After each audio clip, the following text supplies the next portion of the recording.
नमो नमः मित्रों, मैं सुदेश यादव। आज हम पढ़ेंगे तृतीय विभक्ति। इससे पहले वाली क्लास में हमने कारक का परिचय पढ़ा, प्रथमा विभक्ति पढ़ी तथा द्वितीय विभक्ति पढ़ी।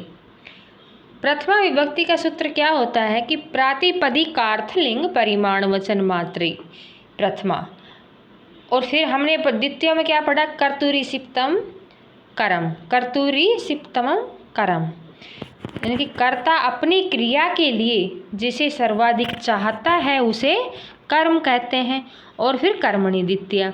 फिर हमने पढ़ा कि द्वितीय विभक्ति कहाँ कहाँ लगेगी इसके बारे में, और आपको इसका पूरा नियम बना करके और सेंटेंस बना करके उसका बताया।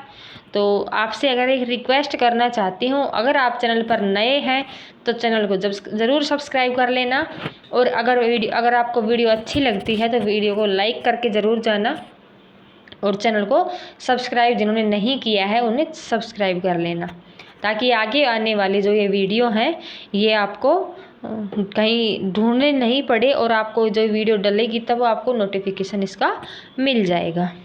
ठीक है, तो चलिए चलते हैं।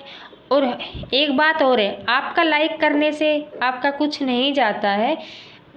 अगर आप लोग लाइक करते हैं, वीडियो को शेयर करते हैं, चैनल को सब्सक्राइब करते हैं तो हमें मोटिवेशन मिलता है और हमें अच्छा भी लगता है कि जो हम बना रहे हैं, वीडियो बनाकर डाल रहे हैं, तो शायद किसी को काम आ रही हो, किसी को अच्छी लग रही हो, तो इसलिए हमें मोटिवेशन मिलता है और हम आप लोगों को लिए वीडियो बनाकर डालते हैं, और आगे और भी अच्छी वीडियो बनाकर डाल सकूं, इसलिए आप मुझे प्लीज़ सपोर्ट करना। ओके, तो चलिए वीडियो की तरफ चलते हैं। तो आज पढ़ेंगे हम तृतीय विभक्ति, उसका नाम है करण कारक। साधक तमम करणम, यानी कर्ता अपनी क्रिया सिद्धि के लिए जिस साधक का प्रयोग करता है उसे करण कहते हैं। देखिए, इनकी जो कर्ता है, पहला क्या था, प्रातिपदिकार्थ लिंग परिमाणवचन मात्रे प्रथमा, है ना। दूसरा क्या था, कर्तुरी सिप्तमम करम। तीसरा क्या है, साधक तमम करणम, यानी कर्ता अपनी क्रिया के लिए जिस साधक का प्रयोग करता है उस साधक को करण कहते हैं। कर्तृ करणयोस् तृतीया। अब जैसे सह हस्तेन मिष्ठान्नम वितरति, यानी कि सह मतलब वह, हस्तेन। अब यहाँ पर तृतीय विभक्ति कहाँ लगी हुई है, हस्तेन में, क्योंकि वह हाथ से मिष्ठान बांट रहा है। वितरति, यानी कि वितरति किसके हिसाब से आ रहा है, सह के हिसाब से आ रहा है उसका। तो यहाँ पर ये क्या है, हस्तेन। हस्तेन मतलब वह हाथ से, तो सबसे ज़्यादा ज़रूरत किस चीज़ की पड़ रही है, हाथ की। तो यहाँ पर हस्तेन यानी कि हाथ में तृतीय विभक्ति का प्रयोग होगा। और मिष्ठान्नम यानी कि वह किसको सबसे ज़्यादा चाह रहा है, तो यहाँ पर करम, यानी कि करम कौन सा है, मिठाई है, तो मिष्ठान्नम में द्वितीय विभक्ति का प्रयोग होगा, और हस्त में यानी कि हाथ में तृतीय विभक्ति का प्रयोग होगा। ठीक है, तो चलिए आगे चलते हैं। कर्तृकरणयोस् तृतीया। अनुक्त कर्ता अथवा कर्मवाच्य और भाववाच्य के कर्ता और करण में तृतीय विभक्ति का प्रयोग होता है। जैसे रामेण बाणेन हतोः बाली, यानी कि राम के द्वारा बाण से बाली मारा गया। तो यहाँ पर क्या होगा, कर्ता और करण में तृतीय विभक्ति होगी। कर्ता यानी कौन सा कर्ता, यानी कि कर्मवाच्य का, और भाववाच्य का कर्ता हो तो तृतीय विभक्ति का प्रयोग होता है। कर्मवाच्य और भाववाच्य यानी कि जब वाच्य परिवर्तन होता है तो वहाँ पर यह पढ़ा जाता है। तो वहाँ पर होता है कि कर्मवाच्य,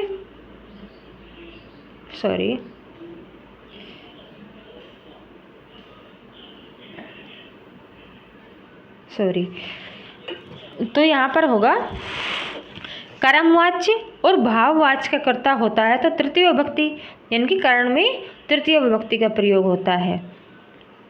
तो तृतीय विभक्ति जैसे कि रामेण बाणेन हतो बालिः, यानी कि राम के द्वारा, तो यहाँ पर क्या है, राम में भी तृतीय विभक्ति है, बाण के से, तो यहाँ पर तृतीय विभक्ति है हतो यानी कि मारा, बलि बाली यानी कि बाली मारा गया। ये राम के द्वारा यहाँ पर आप देखिए रामेण, रामेण क्या है हो गया कर्ता, तो कर्ता कर्मवाच्य होने के कारण प्रथमा और बाण क्या है साधन है, तो बाण के द्वारा मारा गया बाली, तो कर्मवाच्य में तृतीय विभक्ति का प्रयोग होगा। समझ गए कि राम के द्वारा यहाँ पर रामेण यानी कि राम क्या हो गया कर्ता, तो कर्ता कर्मवाच्य में होने के कारण प्रथमा और बाण क्या है साधन, तो बाण के द्वारा सबसे मतलब सबसे महत्वपूर्ण क्या है यहाँ पर बाण, यानी कि बाण से मारा गया है, तो बाण में भी तृतीया होगी, और कर्ता इसका कर्मवाच्य का है तो वहाँ पर भी तृतीया विभक्ति का प्रयोग होगा। ठीक है, देखो यहाँ पर है सह कुठारेण वृक्षम छिन्नति, यानी कि वह कुल्हाड़ी से वृक्ष को काटता है। सह यानी कि वह, कुठारेण यानी कि किस चीज़ से काट रहा है उसको, कुल्हाड़ी से, तो यहाँ पर कुल्हाड़ी मेन चीज़ हो गई ना, तो प्रधान हो गया ये, तो यहाँ पर क्या होता है कि कुठारेण यानी कि कुल्हाड़ी से, प्रधान मतलब एक करता तो ये है कि सह, और दूसरा क्या है कि कुठारेण यानी कि कुल्हाड़ी से, तो मेन चीज़ क्या है कि काटा किससे जा रहा है कि कुल्हाड़ी से, तो कुल्हाड़ी से वृक्षम छिन्नति यानी कि वृक्ष कर्म हो गया, और किसको काटा जा रहा है यह कर्म हो गया, कर्म यानी कि वृक्ष हो गया, और छिन्नति यानी कि काटा है जा रहा है। ठीक है, काटता है अति अतः हंति, ये वाला तो उसमें है ही लकार में। बालकः दंडेन सर्प हंति, यानी कि बालक डंडे से सर्प को मारता है। बालकः यानी कि बालक, दंडेन, दंडेन में तृतीया विभक्ति है क्योंकि वह डंडे से मार रहा है उसको, वह हाथ से नहीं मार रहा है। अगर हाथ से मारता तो हस्तेन हो जाता, और दंडेन, दंडेन यानी कि डंडे से उसको मार रहा है, तो यहाँ पर दंडेन में तृतीया विभक्ति का प्रयोग होगा।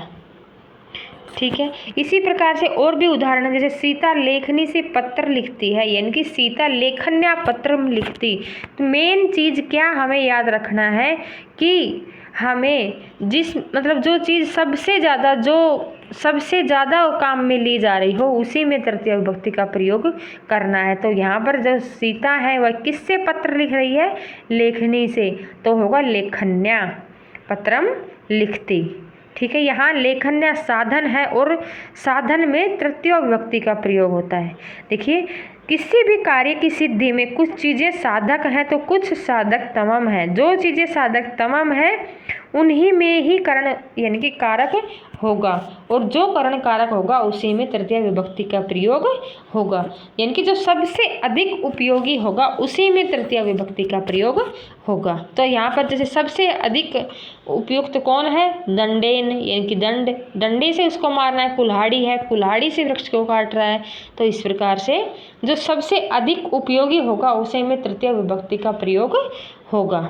ठीक है, तीसरा सूत्र है सहयुक्ते अप्रधाने तृतीया, यानी कि सहयुक्ते, सह साकम समम सार्धम, इनका सभी का एक ही अर्थ होता है साथ।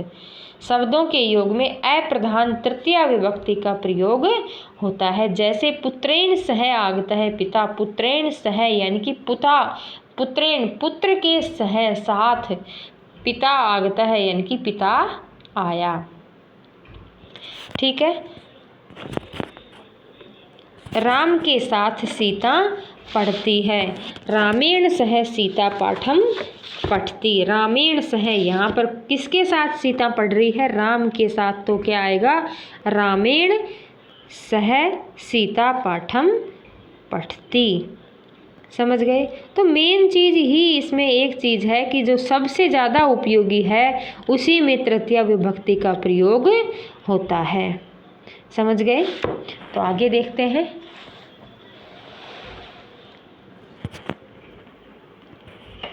रामः जानक्या साकम गच्छति, यानी कि राम जानकी के साथ जाते हैं। रामः जानक्या साकम, राम किसके साथ जाते हैं, जानकी के साथ, तो उसमें किस में लगेगी जानक्या यानी कि जानकी के में तृतीय विभक्ति का प्रयोग होगा। ठीक है, अगला देखते हैं। कि सह साकम समम सार्धम के युग में तृतीय विभक्ति का प्रयोग होगा। इसका छोटा सा ये बहुत ही इम्पोर्टेंट और जो बहुत ही मोस्ट इम्पोर्टेंट उदाहरण इनके हैं। ये इसमें से पूछा जाता है तृतीय विभक्ति में भी। ये ना अंग विकार है, इनके शरीर के जिस अंग के विकार से शरीरधारी को विकार समझा जाए उस अंगवाचक शब्द में तृतीय विभक्ति का प्रयोग होता है। यानी जहाँ अंग में विकार होगा वहाँ तृतीय विभक्ति होगी। जैसे कर्णेन बधिर है, सहपादेन खंज है, शीर्षा खलवाट है। समझ गए? मतलब यानी कि जिस अंग में विकार होगा, इनकी जिस अंग से में विकार होगा वही तृतीय विभक्ति होगी। ठीक है। सहपादेन खंज, कर्णेन बधिर है, कर्णाभ्याम बधिर है। ये कर्णेन बधिर है लिखते हैं लेकिन ज़्यादा सही कर्णाभ्याम है, इसलिए हमने दोनों लिखा है कर्णाभ्याम बधिर है, यानी कि कानों से बहरा। क्योंकि एक कान से बहरा होता है तो उसको बहरा नहीं माना जाता है। जब उसको बिल्कुल भी सुनाई नहीं देता है तो वहाँ पर क्या होता है, दोनों कानों से मतलब सुनाई नहीं देता है तो वहाँ पर क्या होता है, कर्णाभ्याम बधिर है, कि कानों से बहरा। ठीक है। अर्थात जहाँ पर विकार हो वहाँ पर तृतीय विभक्ति होगी। अगला है 5 पृथक विना नाना अभी तृतीया अन्यस्त्राम। यहाँ पर होगा पृथक विना और नाना के शब्द के योग में, यानी बिना नाना शब्दों के योग में तृतीय विभक्ति का प्रयोग विकल्प से होता है। तृतीया न हो सके तो पंचमी अथवा द्वितीय विभक्ति का प्रयोग होता है। अब देखिए, विना के योग में द्वितीय, तृतीया और पंचमी तीनों विभक्तियां लग सकती हैं, और पृथक के योग में भी द्वितीय, तृतीया और पंचमी तीनों विभक्तियां लगती हैं। और नाना शब्द मतलब अनेक प्रकार के, इस प्रकार का नाना मतलब इसका मतलब अर्थ होता है कि अनेक प्रकार से, तो इसमें भी द्वितीय, तृतीय और पंचमी विभक्ति का प्रयोग किया जाता है। ठीक है। इसके कुछ उदाहरण हैं, जैसे जलम विना न जीवती कमलम, यानी कि जलम के बिना कमल का जीवन नहीं है। ग्रामम पृथक या ग्रामीण पृथक या ग्रामात पृथक, ये तीन शब्द हैं। ग्रामम पृथक यानी कि गाँव से अलग, अर्थ इनका एक ही होता है। द्वितीय, तृतीय और पंचमी तीनों विभक्तियों में इनको लगाकर दिखा रहे हैं। ग्रामम प्रथम पृथक यानी कि गाँव से अलग, ग्रामीण पृथक गाँव से अलग, ग्रामात पृथक यानी कि गाँव से अलग। ठीक है। इसी प्रकार से दूसरा उदाहरण दिया, नाना रामेण या नाना रामात या नाना रामम, राम के बिना। ठीक है। इत्थम भूत लक्षणे, यानी कि जिस किसी भी व्यक्ति की पहचान उसके लक्षण अथवा उसके लक्षण अथवा चिन्ह विशेष से होती है तो उस चिन्ह में तृतीय विभक्ति का प्रयोग होता है। जैसे जटाभिः तापस है, यानी कि वह जटाओं से तपस्वी है तो उसका क्या होगा, जटाभिः तापस है। ठीक है। और एक बात और ध्यान रखना कि जटा और प्रजा सदैव बहुवचन में प्रयुक्त होती हैं, तो जटाओं से तपस्वी है तो यह जटा क्या हो गया, इसको पहचानने का लक्षण हो गया या चिन्ह हो गया। तो इसको हम क्या करेंगे, इसको तृतीय विभक्ति का प्रयोग करेंगे। इसमें उसके पहचानने का मतलब पहचान सकते हैं कि ये किस प्रकार से इसका चिन्ह है या उसका लक्षण है, तो कि उसको देख करके हम इस व्यक्ति की पहचान कर रहे हैं तो उसी में तृतीय विभक्ति लगेगा। तो मुझे अगर आपको कुछ समझ में आया हो तो मुझे कमेंट करके ज़रूर बताना, और अगर आपको समझ में नहीं आया है तो भी मुझे कमेंट करके ज़रूर बताना। और वीडियो अगर आपको अच्छी लगे तो वीडियो को लाइक करते हुए प्लीज़ ज़रूर जाना। ठीक है। चलो अगला देखते हैं। हेतो हेतु कारण, यानी कि हेतु मतलब कारण तथा स्वभाव में तृतीय विभक्ति का प्रयोग होता है। जैसे इसका ये भी कर सकते हैं हम कि वह स्वभाव से सरल है। प्रकृत्यादिभ्य उपसंख्या नाम, यानी कि प्रकृति यानी कि स्वभाव में तृतीय विभक्ति का प्रयोग होता है। ठीक है। तो ये वीडियो में बस इतना ही था। अब हमारी तृतीय विभक्ति कंप्लीट हो चुकी है। तो अगर आपको वीडियो अच्छा लगे तो वीडियो को लाइक करना, चैनल को सब्सक्राइब करते हुए ज़रूर जाना। ठीक है। Thank you. बाय।